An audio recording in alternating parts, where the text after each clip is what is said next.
इशिता को जब ये पता चलता है कि उसका किडनैप किसी अजनबी ने नहीं बल्कि एक औरत ने करवाया था, तो वो अंदर तक हिल जाती है। उसके चेहरे पर हैरानी और गुस्से का मिला-जुला भाव साफ दिखाई देता है। वो तुरंत इस सच्चाई का खुलासा करने का फैसला करती है। तभी वह शगुन आ पहुंचती है। चेहरे पर चिंता, लेकिन आंखों में कुछ और ही कहानी। शगुन सवाल करती है, आखिर कौन हो सकती है वो औरत जो इशिता को नुकसान पहुंचाना चाहती है? उसकी आवाज में फिक्र तो है, पर कहीं ना कहीं एक बनावटीपन भी झलकता है। वही शकीना धीरे से कहती है कि उसे ज्यादा जानकारी नहीं है, लेकिन उसके पति ने चेतावनी दी थी कि खतरा किसी अपने से ही है। ये सुनकर इशिता और शगुन दोनों सन्न रह जाती हैं। अपना? ये शब्द जैसे हवा में गूंजने लगता है। शक की सुई अब घर के अंदर घूमने लगती है। तभी रमन वहां आता है। उसके चेहरे पर गंभीरता है। वो कहता है कि उसे एक अहम सुराग मिला है।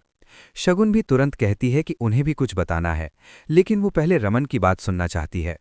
रमन बताता है कि इस साजिश के पीछे एक औरत का हाथ है। ये सुनकर शगुन तुरंत हामी भरती है। हाँ, हम भी यही कह रहे हैं। लेकिन क्या ये सहमति सच में सच्चाई है या फिर चालाकी? दूसरी तरफ अय्यर फैमिली और संतोषी के बीच गलतफहमियां बढ़ती जा रही हैं। छोटी छोटी बातों पर तकरार शुरू हो जाती है। माहौल में तनाव है। संतोषी को लगता है कि उनकी इज्जत नहीं हो रही, वहीं अय्यर परिवार को लगता है कि बात का बतंगड़ बनाया जा रहा है। घर का माहौल गर्म हो जाता है। इशिता के पापा इस झगड़े से दूर रहने की कोशिश करते हैं। वे मन ही मन सोचते हैं कि अगर वो बीच में पड़े तो बात और बिगड़ सकती है। इसी बीच इशिता रूही के पास जाती है। रूही की आंखों में हल्की परेशानी है। पूछने पर वो बताती है कि उसे खुजली हो रही थी, इसलिए उसने खुद ही काजल लगा लिया। इशिता उसे प्यार से समझाती है। तभी रूही अचानक उसे ईशिमा कहती है। इतने सालों बाद ये शब्द सुनकर इशिता की आंखें नम हो जाती हैं। उस एक शब्द में अपनापन, दर्द और प्यार सब कुछ छुपा है। लेकिन फिर रूही एक ऐसा सवाल पूछती है जो आने वाले तूफान का संकेत देता है। वो कहती है कि क्या सच नहीं पता चलना चाहिए कि उसकी असली माँ कौन है? ये सुनकर इशिता के दिल की धड़कन तेज हो जाती है। क्या सच बताने का समय आ गया है, या फिर ये सच सब कुछ तोड़ देगा? उधर रमन को ऑफिस से बार बार कॉल आ रहे हैं, लेकिन इशिता उसे रोककर कहती है कि अगर पीहू को ये बात किसी और से पता चली तो उसके मन में भी सवाल उठने लगेंगे, जैसे रूही के मन में उठे थे। रमन सहमत तो होता है, लेकिन उसके चेहरे पर डर साफ दिखता है, क्योंकि सच बोलना जितना आसान लगता है उतना होता नहीं। पीहू आईने के सामने खड़ी अपनी शक्ल देख रही होती है। वो अपने नाक और चेहरे को गौर से देखती है, जैसे किसी से मिलान कर रही हो। तभी रमन वहां आता है और कहता है कि अगर किसी की भलाई के लिए झूठ बोला जाए तो वो झूठ गलत नहीं होता। ये कहते हुए वो खुद के एक पुराने झूठ की बात छेड़ता है, लेकिन इससे पहले कि वो कुछ और कह पाता, रूही आ जाती है और बात संभाल लेती है। वो कहती है कि वो खुद इस मामले को संभालेगी। दूसरी तरफ अय्यर और आलिया के बीच नज़दीकियां बढ़ रही हैं। दोनों एक दूसरे का ख्याल रख रहे हैं। उनके बीच की केमिस्ट्री साफ दिखती है। लेकिन क्या ये प्यार आने वाले तूफान में टिक पाएगा? तभी खबर मिलती है कि अनिल कुछ बताने वाला है। इशिता तुरंत पुलिस स्टेशन जाने का फैसला करती है। शगुन भी साथ चलने की जिद करती है। संतोषी भगवान से दोनों की सुरक्षा की प्रार्थना करती हैं, लेकिन उन्हें क्या पता कि असली खतरा तो उनके साथ ही जा रहा है। पुलिस स्टेशन का माहौल भारी और तनाव से भरा हुआ था। दीवारों पर टंगी पुरानी फाइलें जैसे हर राज की गवाह हों। इशिता तेज कदमों से अंदर जाती है। उसके चेहरे पर दृढ़ता साफ झलक रही है। शगुन उसके ठीक पीछे खड़ी है, शांत, लेकिन अंदर ही अंदर जैसे कुछ गणित लगा रही हो। सामने बैठा अनिल घबराया हुआ है। उसके माथे पर पसीना, आंखों में डर और होंठ बार बार सूख रहे हैं। इशिता सीधे सवाल पूछती है, सच सच बताओ, वो औरत कौन है जिसने मुझे किडनैप करवाया? उसकी आवाज में सख्ती है। अनिल पहले नजरें चुराता है, फिर धीरे से कहता है कि उसे कुछ नहीं पता। मुझे बस फोन आते थे, आदेश दिए जाते थे, लेकिन मैंने कभी चेहरा नहीं देखा। ये सुनते ही इशिता का गुस्सा बढ़ जाता है। वो कहती है, अब भी झूठ बोलोगे? तुम्हें पता है मेरी जान जा सकती थी। तभी शगुन अचानक आगे बढ़ती है। उसका लहजा बदल जाता है। अब उसमें नरमी नहीं बल्कि दबाव है। वो इशारे में अनिल को कुछ समझाने की कोशिश करती है। उसी वक्त दरवाजे के पास एक लड़की दिखाई देती है, अनिल की बहन। जैसे ही अनिल उसे देखता है, उसका चेहरा उड़ जाता है। वो घबराकर चिल्लाता है, मेरी बहन को इसमें मत घसीटो, उसकी कोई गलती नहीं है। इशिता हैरान हो जाती है। उसे समझ नहीं आता कि अचानक बहन का जिक्र क्यों आया। वो शांत होकर कहती है, डरो मत, मैं तुम्हारी बहन को कुछ नहीं होने दूंगी, लेकिन सच बोलना पड़ेगा। शगुन की आंखों में अब बेचैनी साफ दिख रही है। वो अनिल के पास झुककर धीमे से कहती है, याद है ना, अगर जबान फिसली तो क्या होगा। उसकी ये फुसफुसाहट अनिल को अंदर तक हिला देती है। अनिल दो पाटों के बीच फंस चुका है, एक तरफ उसकी बहन की सुरक्षा, दूसरी तरफ सच। उसके चेहरे पर डर और मजबूरी साफ दिख रही है। कुछ पल की खामोशी के बाद वो कांपती आवाज में एक नाम लेता है, निधि। ये नाम सुनते ही इशिता सन्न रह जाती है। निधि? लेकिन क्यों? शगुन तुरंत बात पकड़ लेती है। वो आश्चर्य जताने का नाटक करती है। निधि ऐसा क्यों करेगी?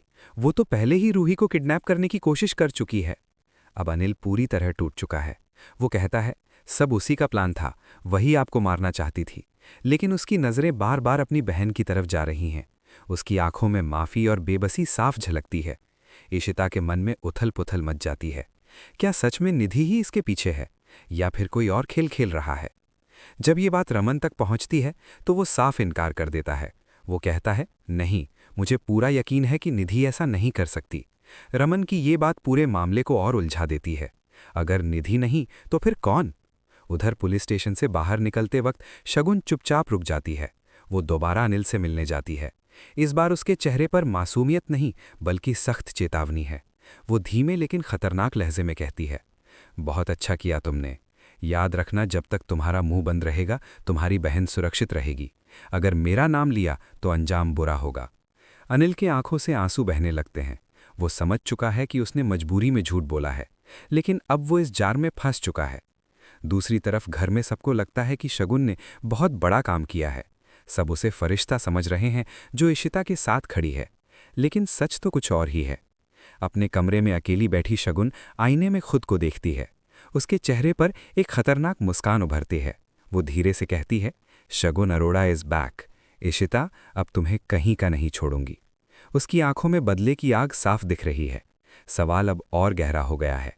क्या सच कभी सामने आएगा? क्या इशिता इस धोखे को पहचान पाएगी, या फिर शगुन की चालें सबको बर्बाद कर देंगी? रात गहरी हो चुकी है, लेकिन भल्ला हाउस में किसी की आंखों में नींद नहीं है। हर कमरे में बेचैनी है, हर दिल में सवाल। रमन बालकनी में खड़ा दूर अंधेरे को देख रहा है। उसके दिमाग में एक ही बात घूम रही है, अगर निधि नहीं तो फिर कौन? और अगर अनिल झूठ बोल रहा था तो किसके डर से? उसे अनिल की आंखों में साफ दिखाई दे रहा था कि वो कुछ छुपा रहा है, लेकिन क्या? रमन चुपचाप अपने एक पुराने जानकार को फोन करता है और कहता है कि अनिल के कॉल रिकॉर्ड निकलवाए जाएं। मुझे सच चाहिए, चाहे वो जितना भी कड़वा हो, वो धीमी लेकिन दृढ़ आवाज में कहता है। उसके मन में एक शक बार बार उठ रहा है, लेकिन वो उसे नाम नहीं दे पा रहा। उधर इशिता अपने कमरे में बैठी है। उसके सामने रूही की कही बात गूंज रही है। पीहू को सच पता होना चाहिए। इशिता का दिल डर से भर जाता है। उसने हमेशा सोचा था कि सही समय आने पर वो सब बता देगी, लेकिन क्या वो समय अब आ गया है? अगर सच सामने आया तो क्या पीहू से स्वीकार करेगी, या फिर उससे नफरत करने लगेगी? उसी वक्त पीहू अपने कमरे में बैठी पुरानी तस्वीरें देख रही होती है। वो ध्यान से अपनी और शगुन की तस्वीरों को देखती है, फिर रमन और इशिता की तस्वीरों को। उसके चेहरे पर उलझन साफ दिखती है। उसे लगता है कि कुछ तो है जो उससे छुपाया जा रहा है। तभी दरवाजे पर हल्की दस्तक होती है। शगुन अंदर आती है। शगुन बड़े प्यार से पीहू के पास बैठती है और पूछती है, क्या सोच रही हो बेटा? पीहू मासूमियत से पूछती है, मम्मा मैं आप जैसी क्यों नहीं दिखती?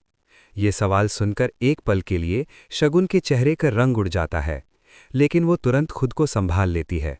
वो हंसकर कहती है, हर बच्चा अपने पापा पर जाता है, लेकिन अंदर ही अंदर वो समझ जाती है कि अब वक्त कम है।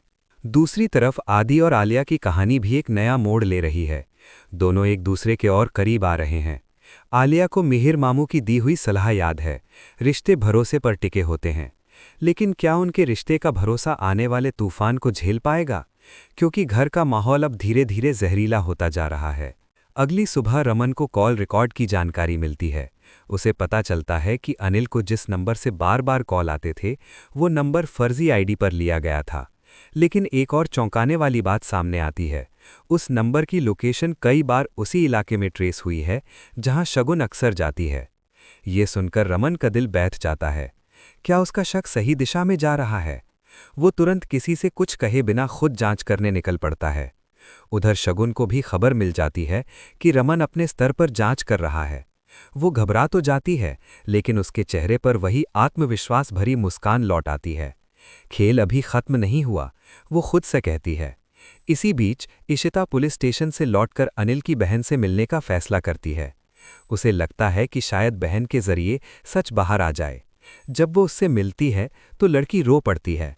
वो कहती है, दीदी भैया बुरे नहीं हैं, वो किसी के दबाव में हैं। ये सुनकर इशिता के दिल में एक नई उम्मीद जागती है। अगर दबाव है तो जरूर कोई ताकतवर इंसान इसके पीछे है। उधर घर में संतोषी और अय्यर फैमिली के बीच की गलतफहमियां और बढ़ जाती हैं। छोटी सी बात पर तकरार इतनी बढ़ जाती है कि दोनों परिवार अलग अलग बैठ जाते हैं। घर का माहौल ऐसा हो जाता है जैसे हर दीवार के पीछे कोई राज छुपा हो। शाम को जब सब लोग एक साथ बैठते हैं तो अचानक रमन एक सवाल पूछता है, अगर कोई अपना ही हमें धोखा दे तो क्या हमें उसे माफ कर देना चाहिए? ये सवाल सुनकर सब चौंक जाते हैं। शगुन की उंगलियां कांप जाती हैं, लेकिन वो खुद को संभाल लेती है। वो मासूम बनकर कहती है, अगर गलती से हुआ हो तो माफ कर देना चाहिए। रमन उसकी तरफ गहराई से देखता है, जैसे उसके चेहरे के पीछे का सच पढ़ लेना चाहता हो। इशिता भी दोनों के बीच की इस खामोश जंग को महसूस करती है। हवा में एक अजीब सा तनाव फैल जाता है। रात के सन्नाटे में शगुन एक बार फिर अनिल को मैसेज करती है, याद रखना, अगर खेल बिगड़ा तो तुम्हारी बहन सुरक्षित नहीं रहेगी। अनिल कांप उठता है। वो समझ चुका है कि वो एक ऐसे जाल में फंस चुका है जहां से निकलना आसान नहीं। अब कहानी उस मोड़ पर आ गई है जहां हर किरदार अपने अपने डर और शक से जूझ रहा है। सच दरवाजे पर दस्तक दे रहा है, लेकिन कोई भी उसे खोलने की हिम्मत नहीं जुटा पा रहा। क्या रमन को अपने शक का पक्का सबूत मिल जाएगा? क्या इशिता अनिल की बहन से सच्चाई उगलवा पाएगी? और सबसे बड़ा सवाल, क्या पीहू को उसके जन्म का सच पता चलने वाला है? सुबह की शुरुआत भले ही शांत लग रही थी, लेकिन भल्ला हाउस के अंदर तूफान उठने वाला था। रमन पूरी रात जागता रहा था। उसके हाथ में वो रिपोर्ट थी जिसमें कॉल लोकेशन और टाइमिंग साफ साफ दर्ज थी। अब शक अंदाजा नहीं रहा था, शक एक दिशा बन चुका था, और उस दिशा में बार बार एक ही नाम सामने आ रहा था, शगुन। रमन ने फैसला कर लिया था कि आज सच सामने आएगा, लेकिन वो जल्दबाजी नहीं करना चाहता था। वो जानता था कि अगर उसने बिना सबूत के बात की तो पूरा परिवार बिखर सकता है। उसने चुपचाप एक प्लान बनाया। उसने अनिल को दोबारा पुलिस स्टेशन बुलवाया और कहा कि इस बार सच्चाई पूरी दुनिया के सामने आएगी। उधर शगुन को भी आभास हो चुका था कि जमीन उसके पैरों के नीचे से खिसक रही है, लेकिन वो इतनी आसानी से हार मानने वाली नहीं थी। उसने आखिरी दांव खेलने की ठान ली। उसने अनिल को कॉल किया, लेकिन इस बार अनिल ने फोन नहीं उठाया। उसके दिल की धड़कन तेज हो गई। उसे लगा कि शायद अब अनिल टूट चुका है। पुलिस स्टेशन में सब मौजूद थे, रमन, इशिता, पुलिस अफसर और अनिल। माहौल इतना खामोश था कि घड़ी की टिक टिक भी तेज सुनाई दे रही थी। रमन ने सीधा सवाल किया, अनिल, क्या तुम आज सच बोलोगे बिना किसी डर के? अनिल की आंखों में आंसू थे। उसने अपनी बहन की तरफ देखा जो इस बार पुलिस सुरक्षा में थी। उसे समझ आ गया था कि अब शगुन उसे नुकसान नहीं पहुंचा पाएगी। उसकी आवाज कांप रही थी, लेकिन इस बार उसमें हिम्मत थी। जिस औरत ने इशिता मैम का किडनैप करवाया, वो निधि नहीं थी। ये सुनते ही सब चौंक गए। इशिता का दिल जैसे रुक गया। रमन की मुट्ठियां भिज गईं। अनिल ने आगे कहा, वो शगुन थी। एक पल के लिए पूरा कमरा सन्नाटे में डूब गया, जैसे किसी ने समय रोक दिया हो। इशिता की आंखें फैल गईं। उसे अपने कानों पर विश्वास नहीं हुआ। शगुन? लेकिन क्यों? तभी दरवाजा खुलता है और शगुन अंदर आती है। उसके चेहरे पर अब कोई डर नहीं, बल्कि अजीब सी शांति थी। वो धीरे धीरे आगे बढ़ती है और कहती है, हाँ, मैंने ही करवाया था। सबकी सांसें अटक जाती हैं। संतोषी के हाथ से दुपट्टा गिर जाता है। रूही और पीहू एक दूसरे का हाथ पकड़ लेती हैं। शगुन की आवाज में अब दर्द और गुस्से का मिला जुला रंग था। तुम सबने मुझे हमेशा गलत समझा। मुझे हमेशा साइड कर दिया गया। इशिता को हर बार देवी बना दिया गया और मैं सिर्फ एक परछाई बनकर रह गई। इशिता की आंखों में आंसू थे। लेकिन इसका मतलब ये नहीं कि तुम मेरी जान लेने की कोशिश करो। शगुन चीखते हुए कहती है, मैं तुम्हें मारना नहीं चाहती थी, मैं तुम्हें डराना चाहती थी, ताकि तुम समझ सको कि दर्द क्या होता है। रमन आगे बढ़ता है। उसकी आंखों में गुस्सा और टूटन दोनों हैं। तुमने सिर्फ इशिता को नहीं, पूरे परिवार को धोखा दिया है। उसी वक्त पीहू मासूमियत से पूछ बैठती है, मम्मा, आप इतनी बुरी कैसे हो सकती हैं? ये सवाल शगुन के दिल पर चोट करता है। उसकी आंखों से आंसू बहने लगते हैं। उसे एहसास होता है कि बदले की आग में उसने सबसे ज्यादा अपनी ही बेटी को चोट पहुंचाई है। पुलिस शगुन को गिरफ्तार कर लेती है। जाते जाते वो एक आखिरी बार मुड़कर इशिता को देखती है। उसकी आंखों में अब नफरत नहीं, सिर्फ पछतावा है। घर लौटते वक्त माहौल भारी है, लेकिन एक सच्चाई सामने आ चुकी है। इशिता अब समझ चुकी है कि सच छुपाने से हालात और बिगड़ते हैं। वो उसी रात रमन के साथ बैठकर फैसला करती है कि पीहू को सब सच बताया जाएगा। अगले दिन पूरे परिवार के सामने इशिता पीहू को अपने पास बिठाती है। कांपती आवाज में वो कहती है, पीहू, मैं तुम्हारी असली माँ हूँ। पीहू की आंखों में आंसू आ जाते हैं। कुछ पल की खामोशी के बाद वो धीरे से इशिता को गले लगा लेती है और कहती है, तो फिर आप मुझे छोड़कर कहीं मत जाना। ये सुनकर रमन और रूही भी भावुक हो जाते हैं। घर में पहली बार सुकून की हवा बहती है। लेकिन इस कहानी ने एक सीख छोड़ दी। रिश्ते भरोसे से बनते हैं और शक से टूटते हैं। बदले की आग में जलकर इंसान खुद को ही खत्म कर देता है। अब सवाल ये है कि क्या शगुन सच में अपने किए पर पछताएगी? क्या ये परिवार दोबारा पूरी तरह जुड़ पाएगा? कहानी खत्म नहीं हुई, क्योंकि जहां रिश्ते हैं वहां इम्तिहान भी होंगे। अगर आप जानना चाहते हैं आगे क्या होगा, तो जुड़े रहिए, क्योंकि ड्रामा अभी बाकी है।